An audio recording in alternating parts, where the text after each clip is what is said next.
لە ساڕۆژی بنیادنانی شاری سلێمانی بە سپۆنسەری میدیایی دەستگای میدیایی کورتسات لە سەرای سلێمانی چەند چالاکیەک ئەنجامەدرێت. زانیاری زیاتر لە پایامنێرمان ڕێژنە ڕزگار وەردەگرین. بەڵێ سلااوتان لەبێ ئەم کاتتان باش سەوسان وەک تۆ ئاماژەت پێکرد ئەمڕۆ 240 ساڵیادی بنیادنانی شاری شاران شاری سلێمانیە، شارێکە بە درێژایی مێژوو لە خەبات و شۆڕش و لانکەی هەڵمەت و قوربانی و ڕۆشنبیری هونەر بووە. ئەمڕۆ وەک نەریتێکی ساڵانە دەستگای میدیایی کورتسات چەندین چالاکی و فێستیڤاڵی بۆ ئەم یادا پرشکۆ مەزنا ئامادە کردووە. ئێمە ئێستا لە ناو بینای سەرای سلێمانین، لێرە چالاکیەکان زۆرن، چالاکی هونەری جۆراوجۆر لە خۆ دەگرێت، پێشانگای شێوەکاری تێدایە، پێشانگای خۆشنووسی تێدایە، هەروەها بە چەندین چالاکی و موزیک و گۆرانی ئەم یادا بەڕێز ڕادەگیرێ. من بەڕێز هونەرمەند بەختیار سعید لەگەڵم ئامادەیە کە بەڕێزیان لێرە وەک هەمیشە ناوەندی حەوت ڕەنگە پێشانگایەکی شێوەکاری لەم یادەدا کردوتەوە و گفتوگۆیەک لەگەڵ کاک بەختیار ئەنجام دەدەین. کاک بەختیار سلااوت لێبێ، ئەم کاتت باش باباسێک لەم پێشانگایە بکەین. ئەم پێشانگایە بە تەنها کەسایەتیە دیارەکانی شاری سلێمانین؟ زۆر سپاس. ئێمە لەم ڕۆیە دوو پێشنگەمانە، پێشنگێکیان لە ژوورەوەی لە ناوێکە لە هۆڵەکانایە تایبەتە بە نیگارکێشان، واتە کۆمەڵە تابلۆی هونەرمەندانی تایە. بەڵام ئەوەی کە لێرەیە 100 پۆرترێتی 100 کەسایەتی کوردیە و کە زۆربیان ئەو کەسایەتیانن لە ناو شاری سلێمانیە کە لە بواری هونەر و ئەدەب و ڕۆژنامەنووسی و هەتا دوایی ڕۆڵیان گەڕا و بوونەتە هۆکارێکی گۆڕانکاری لە بوارەکەی خۆیانە. ئەمڕۆ ئەم کارانە کە بەرهەمی هونەرمەندی شێوەکار ڕێبار خالیدە کە یەکێکە لە هونەرمەندە دەستڕەنگینەکان، پێشەنگەکە ڕێز لێنانە لە کەسایەتەکان، جارێکە ناسانەوەیەتی بە جیلی تازە کە لەم شارەیە کەسایەتێکی وا هەبووە ئەمە بوارەکەی ئەمەش لەمان کاتە بۆ کەسوکاری ئەم هونەرمەندایان یاخود ئەم نووسەرانە خۆشەکەیان پۆرترێتێکی باوکیانە یان کەسیەکیانە ئەی بیننەوانێ. ئەمانە هەمووی بۆتە ئەوەی کە خۆشیێک لە ناو خەڵکیان بێت. ئەنی زۆربەی خەڵکەکە کە دێتە ئێرە ڕسمی پۆرترێتی با بڵێن کەسایەتەکان ئەگرێ، بۆ ئەوانجێی زۆر دڵخۆشیە. ئەمانە هەمووی بۆتە ئەوەی کە ئێمە شانازی بکەین کە لە شارێکا ژیاوین ئەم کەسایەتیانەی تیا بووە کە جێی دڵخۆشیە و بەردەوام شانازیان پێواکەین. هونەرمەند خۆی لێرە ئەمڕۆ ئامادەی هەیە و ئەم تابلۆ ناوازانی با پۆرترێت کێشاوە. هونەرمەند خۆی ئامادەیە لە پێشانگاکەدا و لەم یادەدا؟ کاک ڕێبەر لە دەروی کوردستان ئەژی ئێستا کارەکان کاری بڵێن دیجیتاڵیەوەتە بە کۆمپیوتەر دروست کراوە، بەڵام ئەوەیە دەزڕەنگینێکی زۆر تایبەتی تا لە کۆی کارەکانە. بەشێکی بڵێن سوودمەند بووە لە هێن لەو فۆتۆیانەی کە بووە، بەڵام بەشێکیش تایە کە بیر و زێنی خۆی دروستی کردوە تا خەیاڵاتە. ئەمانە بە کۆ توانیوێتی ئەشیفێکی زۆر باش بۆ کەسایەتەکانمان بکەکە، بەتایبەت لەم قۆناغەیە کە ئێمە سلێمانی بە شاری ئەدەب ناسراوە گرنگە دکومنتمان هەبێت بۆ دەرەوەی خۆمان. کاتێکە پرسیاریەوەمان لێکەن شارەکەتان لە سایە چیا بۆتە شاری ئەدەب، ئەبێ ئێمە شتێکمان هەبێت کە دکومنت بێ بیدەینە دەست ئەم کەسە بێگانانەی کە دێنە ناو شاری سلێمانی. ئەمە پرۆژەیەکە کە هیوادارم بتوانین لە داهاتووە ئەگەر شوێنێک سەپۆرتی چاپکردنی ئەم کوڕاسە لە ئەستۆ بگرێتە ساڕێکمە بێتە دکومنتێکی زۆر باش بۆ سلێمانی. دەستان خۆش بێ، بەڕێستان ئاماژەتان بەوە کرد ئەم هونەرمەندە خۆی لە دەرەوەی وڵاتدا ئەنیشێ. نمایشکردنی تابلۆکانی ئەم هونەرمەندە کە خۆی لە دەرەوەی وڵاتە چ ئاماژەیەکی لە پشتەوەیە کاک بەختیار بۆ پێی هونەرمەند کە خۆی لە دەرەوەی وڵاتدا ئەنیشێت؟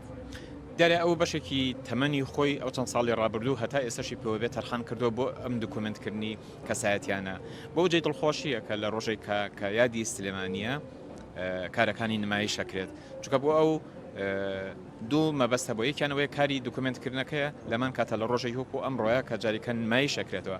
ئەم پرۆژەیە زۆر گەورەیە، ئەنی کەسایەتەکان نزیک 1000 کەس بۆ توانێ. بەڵام ئەوەیە ئێمە ئەمڕۆ چووکە یادەکاتی سلێمانی بەشە زۆری ئیشەکان کە دەمان ناوە کەسایەتەکانی سلێمانیە.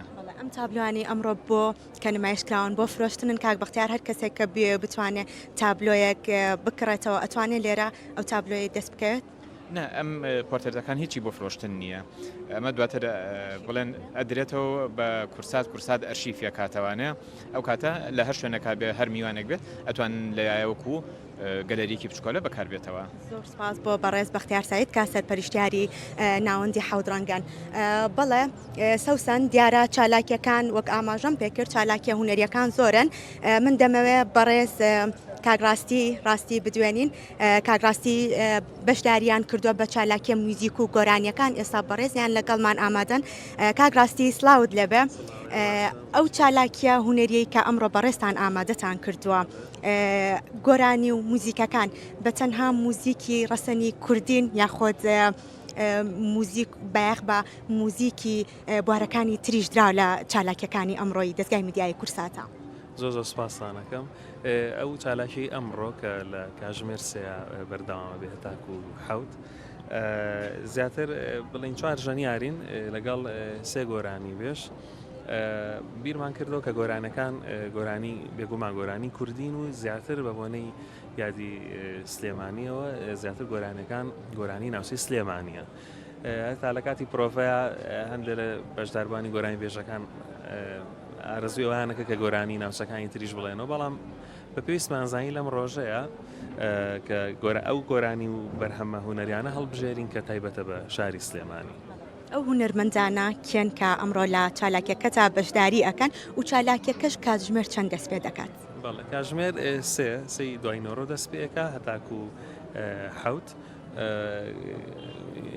4 ژەنیاری نوکو ئاماژم پێە هوەرمەندانی گۆرانی بێژیش کاکردیە لەگەڵ کاکۆشەن و لەنجەخان.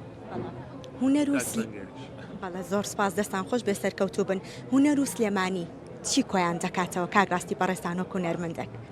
هوەر و سلێمانی تەواوکەری یەکەن بەڕاستی ئەوە هەر لە کۆنەوە لە دامەزرانی شارەکەەوە وردە بە تایبەت ئەتوانین بڵێم ئەدەبیات دەست پێ ئەکات لە شارەکە یا دواتر هوەرەکانی تر وەکو هوەری موزیک قسە بکەم ئەتوانم بڵێم لە پێش دامەزرانی تیپی مۆسیقای مەولەویەوە وردەکە دەست دەکرێت بۆی کە کۆمەڵێ ژەنیار کە یەکتری ئەگرن و پاشان پێم وایە لە شاری کۆیە بەشداریەکەکەن ئەو گەنجانە ئیتر ناوی تیپەکانە بە ناوی تیپی مۆسیقای مەولەوی و وردە دوایی تر تیپی مۆسیقای سلێمانی ئەوانش دروست دەبێت هەڵبەتە لەوانەیە لەم لاولەولا ژەنیار هەبوو بێ لە ماڵەکانە موزیکیان ژەن دەبێت شەوە دانیشتنەکان چکە موزیک لەم شارەیە لە سەرەتاوە لە دانیشتنەکانی شەوانەوە دەستی پێکردووە و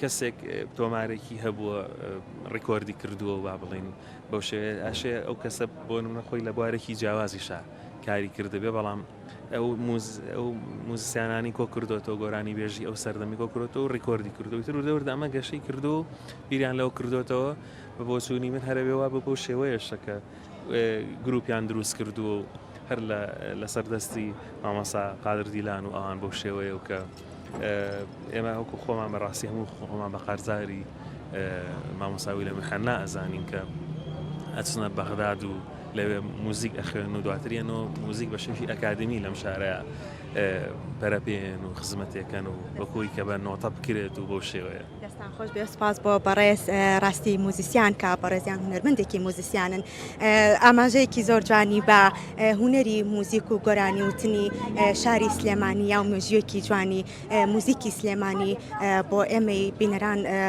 ڕوون کردەوە بەڵێ سەوسن چالاکیەکان لە بەرەبەیانی ئەمڕۆوە بەردەوامی هەبووە و تا کاتژمێر حەوتی ئێوارە و درەنگانێکی ئێوارەش چالاکیە هوەریەکان با سپۆنسەری دەستگای میدیای کورسات لە سەرای سلێمانی بەردەوامی دەبێت.